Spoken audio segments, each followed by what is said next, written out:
Takashi Kondo. His story started from his feelings for his mother. Ever since I was little, my mom has been prone to getting sick. Even when she takes medicine, she doesn't get better. One day, there was a moment when my mom felt a little bit better. It was a day spent out in nature.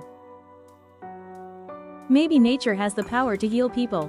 That small realization will gradually make a big impact on Takashi's life. To understand the power of nature, the work of microbes, and the wisdom of tradition, Takashi traveled all over the country, looking for someone to guide him and learn. He kept moving his hands. He just wanted to save his mother. That single thought was what kept him going. Eventually, what I came across was making enzymes from wild plants. It's about people and nature being in harmony. It was like a world where life itself was having a conversation. In Myoko, the morning begins slowly, as the first light gently touches the mountains. The forests sway with the wind, carrying the scent of earth, trees, and life itself, whispering stories only nature can tell. Winters arrive with a quiet intensity. Harsh, unforgiving, yet filled with a beauty so pure it takes your breath away. Winters arrive with a quiet intensity. Harsh, unforgiving, yet filled with a beauty so pure it takes your breath away. And in the heart of this vast wilderness, a young boy spent his days running, exploring, and learning from the world around him, shaped gently, yet powerfully, by nature. His origin, his foundation, was always here. In the mountains, in the forests, in the flowing water, in the embrace of a land that raised him with quiet strength. He grew up surrounded by a gentle, unwavering love, a love that held him softly, every single day, shaping the quiet world of his childhood.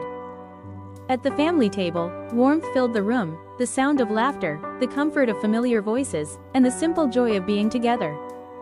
In those small moments with his father, his young heart learned kindness, learned trust, and discovered the strength that comes from being loved. His mother's hand, gently holding his, taught him that love can guide, protect, and give courage to walk forward, even when the path ahead is unknown. The home that glowed softly at dusk, the memories captured in quiet photographs, the warmth that lingered in every corner, these became the roots of his gentleness. And that love, quiet, steady, endlessly patient, would one day lead him toward a future he had not yet imagined, a future shaped by the kindness he received. One ordinary day, a moment arrived that would quietly change the course of his entire life. As he peered into the microscope, he discovered a hidden universe, tiny forms of life moving within the soil, unseen by the human eye. These microorganisms, glowing like stars in a small cosmos, stirred a deep curiosity within him, awakening a sense of wonder he had never felt before. He wanted to know more, to understand why they lived, how they moved, and what secrets they carried. The more he learned, the more his fascination grew, filling page after page of his notebook. In that quiet moment, his eyes fixed on the lens, something awakened. This was the beginning of Takashi Kondo's lifelong journey as a researcher, a path shaped by curiosity and guided by invisible life. Surrounded by the rich nature of Myoko, he felt a calling. A gentle spark that would one day grow into a mission to understand life itself.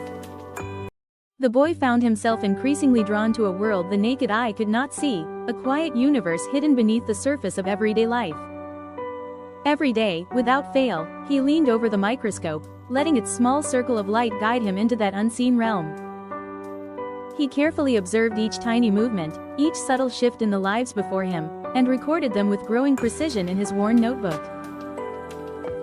Within that illuminated circle, an infinite world unfolded, a place filled with shapes, rhythms, and mysteries that seemed to whisper secrets only he could hear.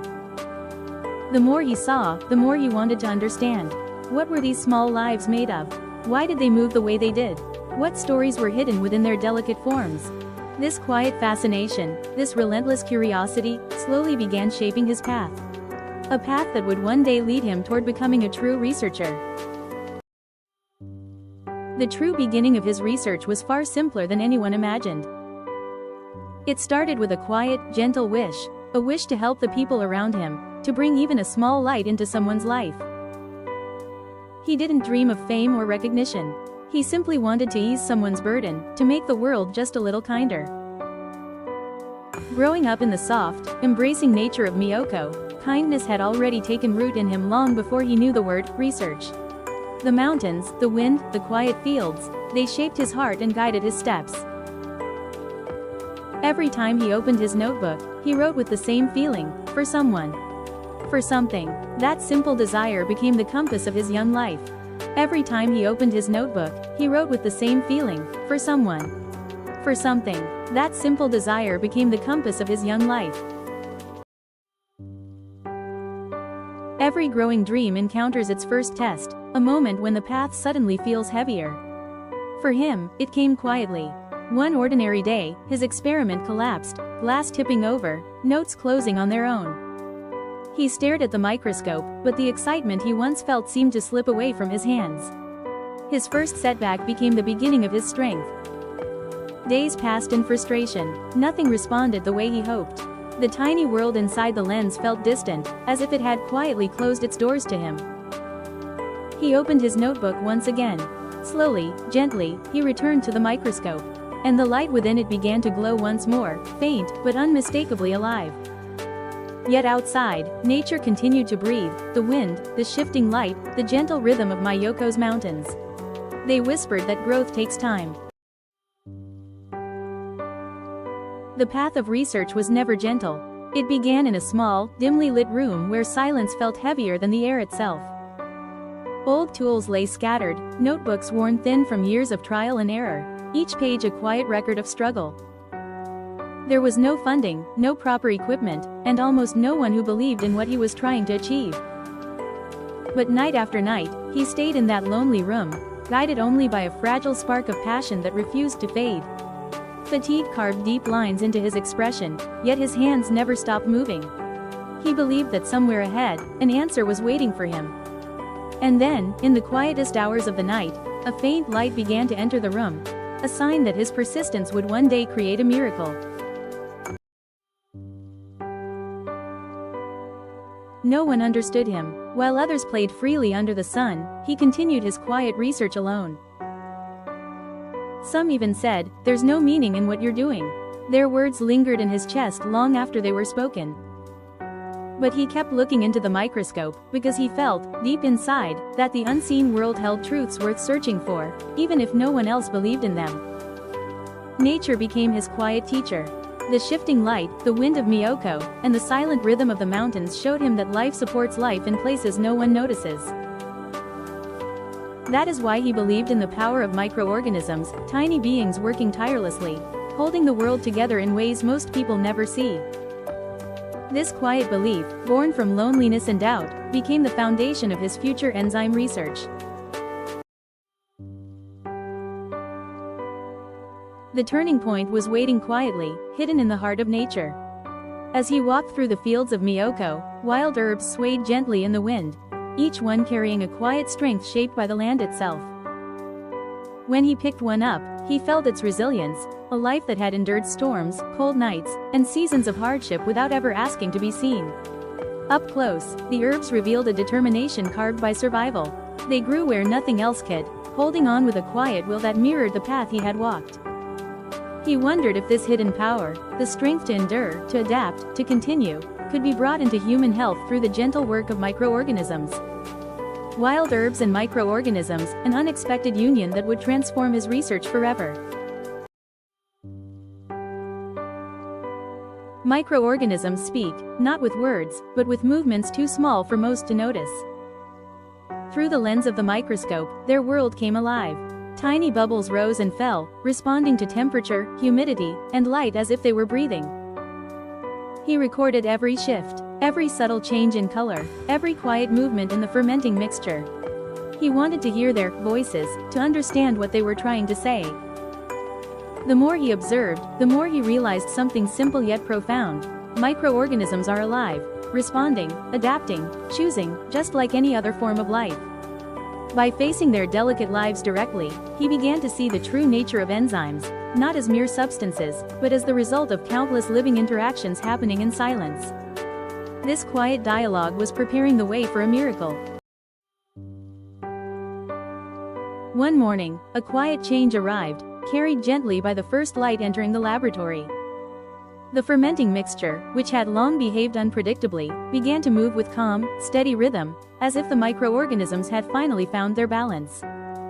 He wrote the word, success, in his notebook, not as a celebration, but as a quiet acknowledgement that years of effort were finally taking shape.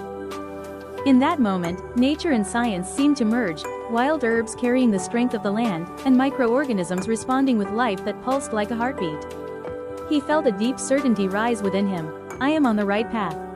This turning point was small, but it carried a weight that changed everything. He felt a deep certainty rise within him. I am on the right path. This turning point was small, but it carried a weight that changed everything. The passion for research that sprouted during his student days eventually led him to become a full-fledged researcher. Along the way, he met someone who would support him in life. There was someone who quietly supported him, someone who stayed close even when the world felt heavy. On difficult days, she would leave a small gift at the laboratory door, a warm drink, a meal, or simply a note that said, "Do your best." At home, the light around the family table was always warm. Their presence reminded him that he was not alone, even when the research felt endless. She never blamed him for being absorbed in his work. Instead, she watched over him with a gentle smile, a smile that said, "I believe in you." Her quiet support became the foundation of his strength, a steady presence that allowed him to keep moving forward even when the path was uncertain. This support would soon change his life forever. His family was the quiet force that kept him moving forward. Before being a researcher, he was a father, someone who wanted to protect the smiles that waited for him at home, no matter how long or difficult the day had been. Those small moments of warmth became his strength. Every family photo held a story, birthdays, shared meals, quiet evenings spent together. Each memory reminded him why he could never give up, even when the research felt impossible. When he struggled, they encouraged him. When he doubted himself, they reminded him of his strength, not through grand gestures, but through the simple act of staying by his side. Their hands, gently gathered around his, became the foundation that supported every step of his research, a love that never wavered. This love was preparing the way for a miracle. Myoko was more than a place. It was the land that shaped his heart, the land that watched him grow. The mountains, the forests, the quiet breath of nature, they taught him that life exists even where the eye cannot see. As a child, he ran through these fields. As a student, he studied the soil beneath them. And as an adult, he returned to this land seeking answers he could not find anywhere else. Myoko held memories of his family, the warmth of home, the laughter that filled the rooms, and the quiet strength that supported every step of his journey. This land, with its soil, its life, its history, was connected to his research in ways he had yet to understand. It was calling him, guiding him toward a miracle. But as he walked through Myoko again, he felt something awakening, a quiet realization that the answers he sought had been here all along, waiting for him to return. His beloved mother collapsed, her hand growing weaker in the pale hospital light. The doctor's words were heavy, a reality too painful to accept. She had only a little time left. Photographs of her younger days, the gentle sway of the curtain, the faint scent of her favorite soap, everything reminded him of the love she had given him. All he had in his hands was an unfinished enzyme extract, a formula still incomplete, fragile, uncertain, yet the only hope he could reach for. He hesitated, he questioned himself, but in the silence of the lab, he made a choice that would change everything. He remembered her voice, gentle, patient, always encouraging. And in that memory, he found the strength to move, not as a researcher, but as her son who refused to give up. He wanted to save her. That single wish became the beginning of his greatest challenge. It was an enzyme still in progress, alive, shifting, unfinished. A formula not yet ready for the world. His notes were filled with trials, failures, and unanswered questions. Completion felt impossibly far away. Yet he had no other path. For his mother, he reached for the bottle with hands that trembled with fear and hope. She drank it slowly, as if trusting him more than the medicine itself. He watched every breath, praying for even the smallest sign of change. She drank it slowly, as if trusting him more deeply than the medicine itself.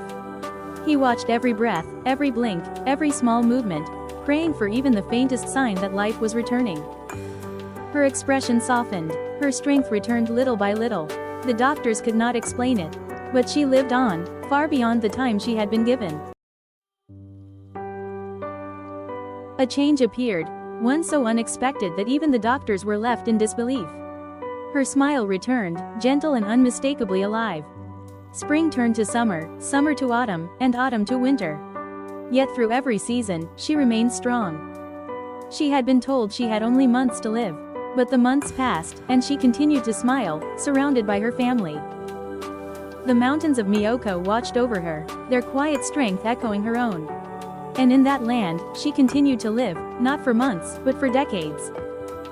Nearly 40 years passed, 40 years that no one believed possible. This miracle became the turning point that shaped his destiny. He realized then, this was no coincidence. Something within that enzyme had awakened life itself. And from that moment, his path became clear, to create the ultimate enzyme. His life changed the moment he witnessed the miracle. The morning light in the lab felt like a quiet beginning. Wild herbs, microorganisms, the living breath of fermentation, nature held answers deeper than science alone. What began as research slowly transformed into something greater, it became his mission. He refused to compromise. Every step, every process, every tiny detail, he approached them with pure devotion, as if each movement carried meaning. To create enzymes that live with nature, not against it. To let the mountains, the seasons, and the land of Myoko shape the life within each bottle. And so, step by step, the path toward the ultimate enzyme began to take form, guided by purpose, shaped by devotion, and illuminated by the miracle he once witnessed. What he left behind was more than research or technique. It was a quiet light, a path that continues to guide us today. The power of nature, the unseen work of microorganisms, the living breath of fermentation, he devoted his life to bringing these forces to human health. From the wild herbs of Myoko, he learned how to draw out life itself, a technique refined through patience, observation, and countless trials. Every note he wrote, every careful movement of his hands, became the foundation of an enzyme unlike any other. A creation born from devotion, not efficiency. And today, that enzyme continues to support the health of countless people, quietly, steadily, just as he once hoped. His intention lives on, in every bottle, in every life touched by his work, and in the belief that nature and humans can heal together. Behind his research was a quiet, unwavering philosophy, a way of seeing nature not as a resource, but as a partner in life. Wild herbs, soil, microorganisms, each held a life of its own. To him, they were not materials, but living companions in the journey of creation. Fermentation was not a process to control, but a living rhythm to listen to. Microorganisms were treated as beings with their own will. Never rushing, never forcing, he aligned his work with the pace of nature itself.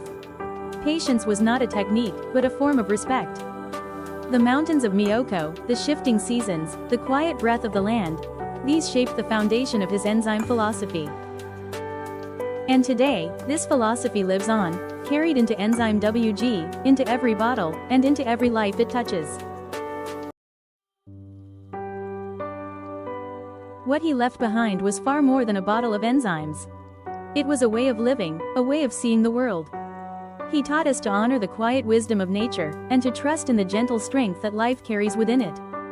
That spirit, his devotion, his patience, his belief, continues to live on in every step of this craft. The enzyme he created is not just a product. It is a vessel of his passion, supporting the health and well-being of people living in today's world. And now, the power of nature he cherished so deeply can quietly become a part of your everyday life. His story does not end here. It continues, softly, steadily, in the hands of those who carry his vision forward.